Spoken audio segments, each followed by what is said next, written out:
Selamat pagi anak-anak. Selamat pagi anak-anak semua. Gimana kabarnya semua hari ini?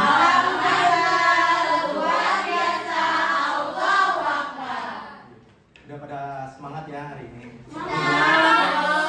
Tetap semangat ya di pagi hari ini karena masih jam kedua ini tuh. Aduh, belum pada sarapan ini.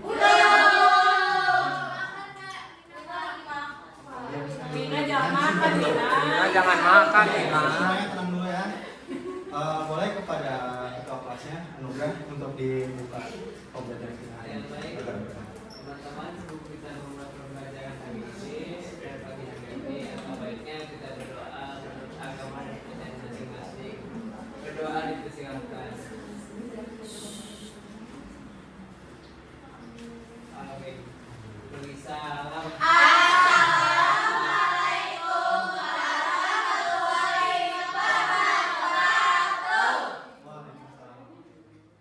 Oke, semuanya dilihat dulu ke bawah kaki kalian apakah ada sampah. Oke,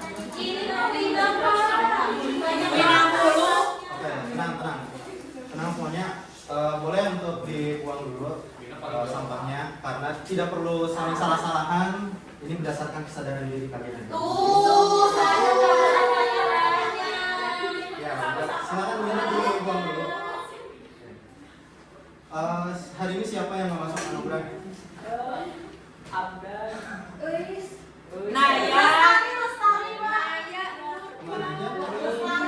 Ada kabar Pak? Teman-temannya yang nggak masuk ada? Abdan ada hubungan keluarga. Oke, kita doakan yang sakit hari ini untuk diberikan kesehatannya. Dan untuk yang izin semoga dilancarkan. Di minggu lalu kita sudah membahas tentang Nusantara pada awal Masehi. Ada yang masih ingat nggak materi yang kita bahas di minggu lalu itu apa aja?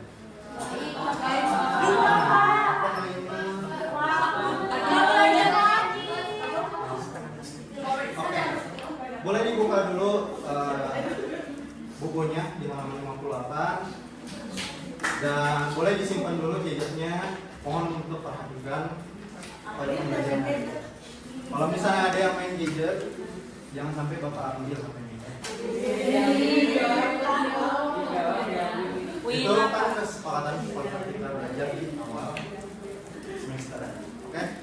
Untuk minggu lalu kan kita membahas Nusantara pada awal. Dan di minggu lalu benar-benar di sini nggak ada yang ingat. Gak ada yang mencatat di sini? Aku nggak masuk. Oke, jadi Bapak jelaskan sedikit karena ini akan menjadi hubungan dari awal masuknya Hindu Buddha. Jadi di minggu lalu, kalau misalnya kalian masih ingat, Nusantara pada awal Masehi itu menjadi tonggak awalnya peradaban Nusantara, di mana di situ dimulai pada awal Masehi, dimulai dari perdagangan antara Nusantara dengan India dan China. Dan itu memunculkan namanya jalur Perdagangan. Jalur perdagangan benar. Tapi ada namanya. Jalur apa? Oh, apa? Jalur apa? Cip. Itu benar. Namanya jalur perdagangan Nusantara. Tapi ada nama khususnya. Apa kata? Namanya jalur sutra. Siapa tuh yang tadi ngomong jalur sutra? Pak. Bagus sih Pak. Makasih. Oke. Jadi jalur Nusantara ini atau dinamakan jalur sutra. Kenapa dinamakan namanya jalur sutra? Karena jalur sutra ini komoditas utama yang dijual itu adalah sutra, kain sutra. Tapi bukan hanya kain sutra, ada juga rempah-rempah, wangian. Kalau misalnya kalian tahu bubur yang biasa dipakai wangi-wangian. Kemenyan. Kayak misalnya yang mengeluarkan asap-asap kata Kayu gaharu Bapak. biasanya wangi buat pakai semacam wangian untuk di rumah. Nah, terus Terus ada juga perdagangan bidang, tapi itu nggak akan mention karena agak aneh untuk dimasukkan. Terus juga ada namanya perak dan logam atau biasanya cindera mata. Oke, itu segitu aja untuk flashback dari materi hari ini. Oke, kita akan masuk ke kehidupan masyarakat Indonesia pada masa itu.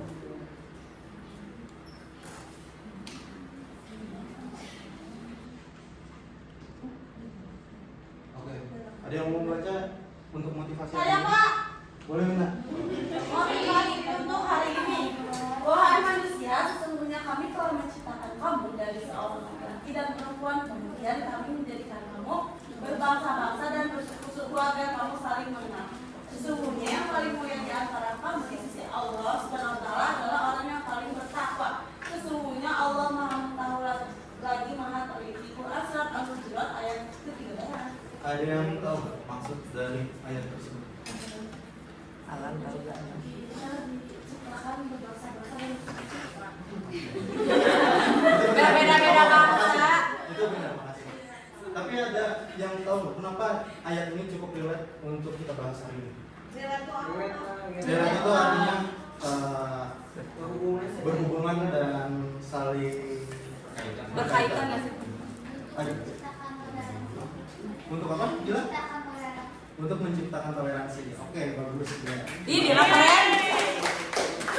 Jadi maksud dari ayat ini kenapa disampaikan di pembelajaran hari ini karena cukup relate untuk kita bahas karena di Indonesia sendiri punya yang namanya Bhinneka Tunggal Ika, berbeda-beda tetapi satu Tujuan.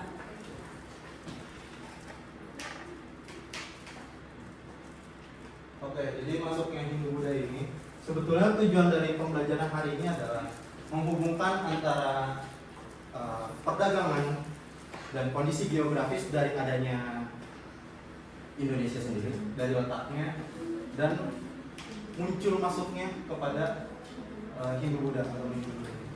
Dan karena adanya prinsip kebutuhan dan saling ketersediaan dan adanya ketersediaan barang, ini membuat hubungan antara perdagangan kita dengan bangsa lain itu dapat berkembang dengan baik dan dapat diterima. Itu berdasarkan dari materi sebelumnya, yaitu perdagangan awal Nusantara awal Masai. Bapak, makanya kenapa saya tanya kalian udah membaca materi sebelumnya atau mengingat untuk materi sebelumnya, karena ini adalah menjadi titik awal dari adanya prinsip masuk prinsip kebutuhan dan ketersediaan. Terus juga bangsa Indonesia ini mempunyai keuntungan dari letak strategis dan geografisnya. Ada yang masih ingat di kelas 7 tentang geografis Indonesia? Sarah Pak. Karena ada laut. Betul, sebetulnya karena adanya laut dan juga karena adanya kita itu diapit oleh dua benua. Kalian tahu aja dua benua apa aja? Saya apa? Boleh ngacung dulu, Sarah.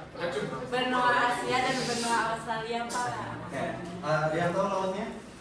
Diapit oleh Laut Samudra mati bukan, Pak. Pak? Samudra. Samudra Hindia, Samudra Pasifik, Pak. Laut mati Pak. Boleh, angkat tangan. Oke, di sekarang Pak. Oke, betul. Sekian. Jadi karena adanya letak strategis, ini membuat Indonesia itu menjadi jalur dalam yang tadi Bapak sebutkan, yaitu jalur sutra. Lalu juga proses penyebaran dari kebudayaan India ini masih menjadi perdebatan dari berbagai ahli. Ada banyaknya teori yang dikemukakan oleh para ahli yang diberikan pendapatnya. Oke, jadi bagaimana secara pasti mereka itu dapat diterima, itu akan menggugat di sana. Oke, sebelum itu Bapak mau minta kalian untuk berkelompok. Mau apa, Pak? Jadi ini dalam kelompok, boleh Alan untuk berkelompok.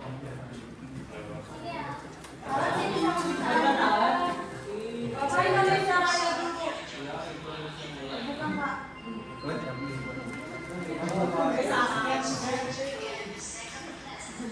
Wah, ada pengumuman apa tuh? Udah jam 2 sana. Oh. Terima kasih, Pak. Oke, Oke. Jadi sebetulnya dari infografis yang Bapak berikan, Alan boleh gabung dulu. Sini apa? Yang jauh itu Alan. Wina itu alamnya ajarin. Alan Alan sini salah. Semuanya tenang dulu. Kata Salma Oke, sini semuanya tenang Alan. dulu. Perhatikan ke depan.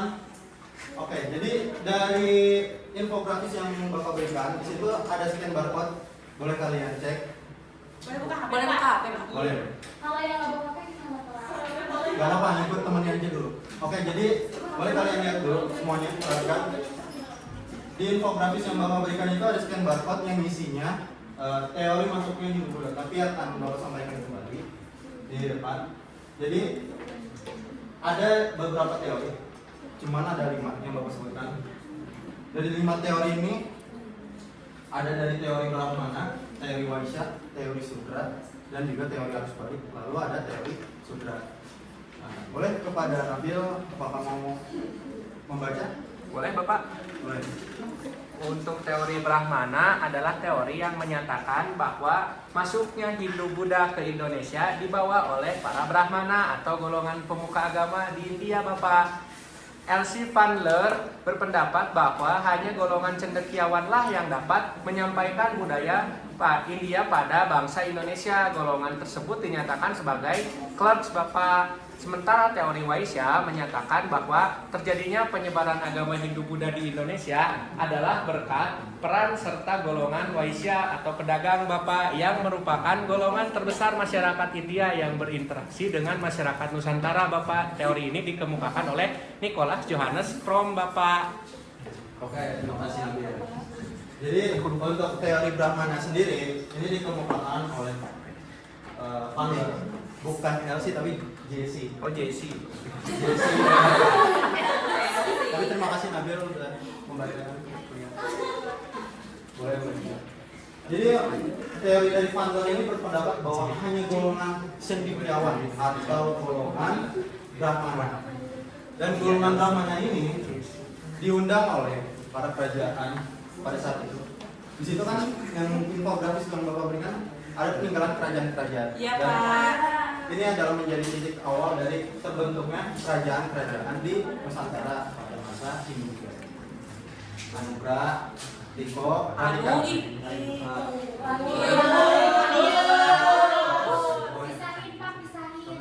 Tenang dulu. Kita lanjutkan ya. Iya, Pak. Jadi Van Leer sendiri berpendapat bahwa golongan cendekiawan atau golongan semacam pendeta atau pemuka agama atau biasanya orang-orang yang menyebutnya ustaz atau pendeta. Nah, para golongan Brahmana ini menyampaikan budaya dari India lalu masuk ke Indonesia, tapi lewat dari kerajaan. Jadi kerajaan dulu yang digunakan. Lalu ada teori Vaishya yang dikemukakan oleh N.J. Fromm, biasanya orang-orang menyebutkan N.J. Fromm. Dan Vaishya sendiri ini adalah golongan dagang yang merupakan golongan terbesar dari India. Nah, teori dari N.J. Fromm sendiri ini berpendapat bahwa para pedagang itu adalah salah satu unsur dalam penting dalam penyebaran agama di Nusantara. Kenapa itu? Karena Alin Kopi nih, ngobrol mulu. semuanya perhatikan dulu ya. Jadi Vaishya sendiri, jadi para pedagang sendiri ini berpendapat, jadi para pedagang itu kan menjadi titik awal dari unsur dari masuknya Nusantara.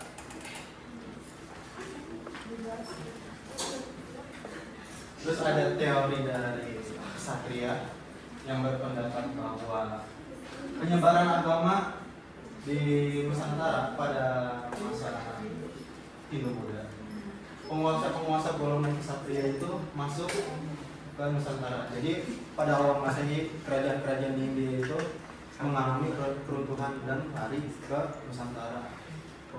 Lalu ada teori Sudra yang dikemukakan oleh Van Leer. Teori ini mengatakan bahwa dilakukan oleh kaum Sudra atau kaum Buddha. Lalu ada teori arus balik yang ini menjadi paling kuat di teori yang dikemukakan oleh Bos. Terus pengenalan Hindu Buddha ini pertama kali dibawa oleh orang India yang menyebarkan ajaran ini kepada orang-orang tersebut agar tertarik. Dan gua sendiri berpendapat ada di bukti prasastinya, yaitu prasasti Pramana dari Kerajaan Sriwijaya. Oke, sejauh ini apakah ada pertanyaan? Ada Pak. Apa? Wina mau nanya Pak. Boleh, angkat tangan dulu sih. Saya mau nanya Pak, misalnya kalau orang-orang sekarang menganut kepercayaan yang kayak adat, nah terus tapi mirip animisme atau dinamisme, itu gimana Pak? Sebetulnya di dalam undang-undang kita tentang undang-undang pendudukan, administrasi kependudukan itu menjelaskan kalau misalnya orang-orang yang masih memegang teguh kepercayaan adat itu di KTP enggak. Kalau ini belum punya KTP. Emang kalau punya KTP dia tuh umur berapa Pak? Dari umur 17 tahun. Ih, atau masih lama. Jadi Soalnya kan di KTP ini ada tentang agama. Jadi di tentang agama ini tulisannya nanti dia kepercayaan Tuhan yang Maha Esa. itu ada Pak di Bekasi. Nah, itu menjadi salah satu contoh. Dan di kepercayaan yang Tuhan Maha Esa ini sebetulnya kita itu nggak perlu berbelit-belit untuk urusan agama, karena negara kita sendiri udah menyediakan dan memfasilitasi untuk orang-orang yang masih memegang teguh kepercayaan adat. Dan juga di sila pertama kita sendiri tentang Ketuhanan yang Maha Esa. dan di bawah kaki Garuda itu ada tulisan Bineka. Oke, mungkin segitu aja untuk motivasi hari ini. Kita lanjutkan ke materi selanjutnya. Tapi Bapak mau minta kalian Itu Krisna dan Pak. kalian ada yang masih nonton ini? Itu Krisna. Terus ada yang main Mobile Legends?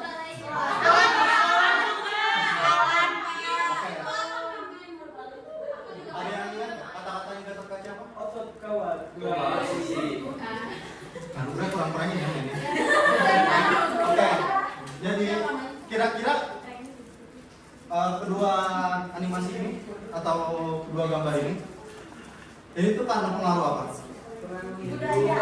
Pengaruh apa? Budaya apa? Pengaruh? Budaya dengan agama atau enggak sama arifan lokal. Oke, betul Jihan. Terima kasih Jihan. Sebetulnya ada lagi yang Bapak pengen sebutkan, cuman takutnya kalian nggak tahu. Kalian ada yang tahu kisah Mahabharata? Tahu. Sebetulnya kisah Mahabharata dan liter Krishna ini menjadi pengaruh pada bidang budaya. Oke, tugas kalian hari ini adalah Ya tugas. ya ada tugas yang ini untuk teman kita. Susah nggak Pak? Enggak. Gampang kalau belajar. Iya. Iya. Sebisanya aja Pak materinya. Oke, sebentar. Kalian perhatikan ke depan. Jadi di tugas kalian hari ini adalah kalian membuat mind mapping, lalu kalian menilai teman-temannya sendiri. Oke, untuk sekarang kalian buat dulu mind mappingnya, lalu nanti akan Bapak pandu untuk selanjutnya. Oke, jadi mind mapping itu peta konsep. Maksudnya ada mind mapping. Nih, kalian tuh nanti buat kayak gini, peta konsep. Kamu mana? Oke, boleh. Semuanya dibuat dulu. Lalu nanti ditulis nama kelompoknya, terus kelompok yang dinilai kelompok mana. Mau ke depan, mau di tengah. Namanya gimana Pak? Bebas gimana? Bikin tentang apa? Kita salah. Kita bikin Ya. tentang apa? Teori A. Kalau kan nilai kelompoknya apa ini? Itu ada di lembar penilaian. Bentar. Jadi di sini kalian perhatikan semuanya. Ini ada lembar penilaian. Ini penilaian dari kelompok yang lain. Nanti kalian menilai sendiri. Nilai dari kelompok teman-teman ini. Nah, terus Mind mapping yang kalian buat itu adalah mind mapping tentang pengaruh dari bidang apa aja, dari bidang budaya, politik, sosial, terus juga agama. Terus juga kalian kasih teori dan bukti yang kuat dan juga kelemahannya dari teori-teori yang Bapak udah tentukan di mind mapping. Jadi ada di sini ada teori Brahmana yang tadi udah Bapak sebutkan, terus ada bidang yang di depan. Bidang. Oke, sudah semuanya? Oke, kita lanjut ke selanjutnya. Jadi selanjutnya itu kalian kan di situ ada lembar penilaian siswa yang lainnya. Iya, Pak. Nah, kalian pilih 2 orang yang kalian anggap bagus public speakingnya, berbicaranya pada kelompok lain. Dan nanti teman yang kalian yang 2 orang itu akan berkeliling ke kelompok-kelompok lain sambil menilai. Kan di sini ada 5 kertas. Iya, Dan itu Pak. kalian nilai teman-teman yang sambil. Nah, teman yang di kelompok ini kalian akan menjelaskan teman-teman yang gak keluar tadi, yang tetap di tempat duduk, itu akan menjelaskan teori-teori dan juga bidang pengaruh apa aja yang mempengaruhi Hindu Buddha. Berarti kertasnya dibawa keliling, Pak. Iya. Mau siapa yang jalan-jalannya? Aku Sama siapa sana? sama Nabi. Untuk yang keliling 2 orang. Ya udah aku sama Isan jelasin di sini. Nih. Iya, sini Isan. Ayo kita mulai semuanya. Yuk, sambil keliling. Ayo. Siapa Izan?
Boleh tuh ada yang kelompok 1. Mana kelompok 1? Aku.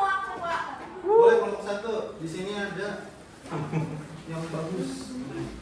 Boleh tadi yang 2 orang itu mana? Oke, boleh di sini. Tentang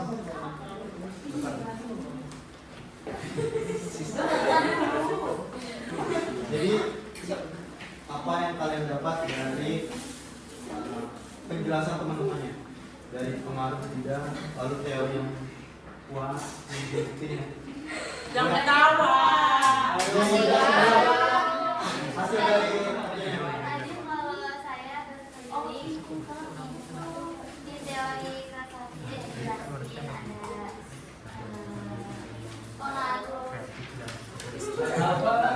Ada apa? Ada hasil dari kerjanya. Udah keliling ya. Boleh. kehadiran mantuk ya. Ayo, semuanya perhatikan temennya. Teori kesatria di bidang pendidikan. Nah, di situ dijelasin Pak kalau teori kesatria ini memiliki kelemahan. Nah, kelemahannya itu tidak ada bukti tertulis atau prasasti yang secara eksplisit menunjukkan adanya penaklukan atau kolonialisasi oleh kesatria India di Indonesia, Pak. Itu dari hasil yang kalian temukan dari kerjaan. Iya, Pak. Terima kasih. Iya. Oh, keren. Oke, kita lanjut ke kelompok teori sudra. Siapa teori sudra? Siapa yang menjadi teori sudra? Boleh ke depan.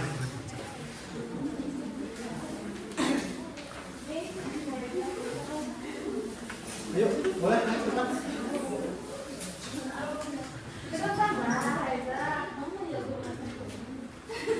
Aiza. Aiza.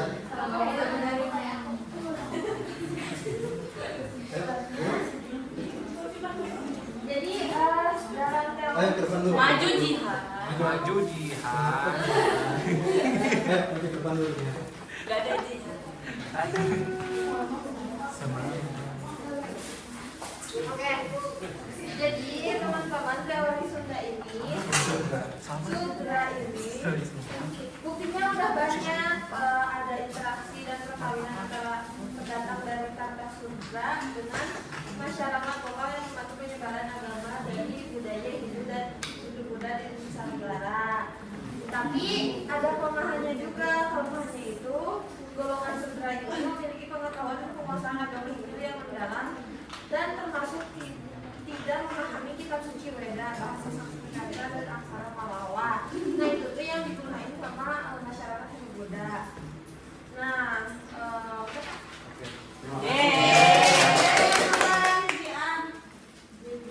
Nama ya? Bapak kalau putar bulan itu siapa ya? Putar Tulang. Iya. Itu penulis kitab dari Pasano.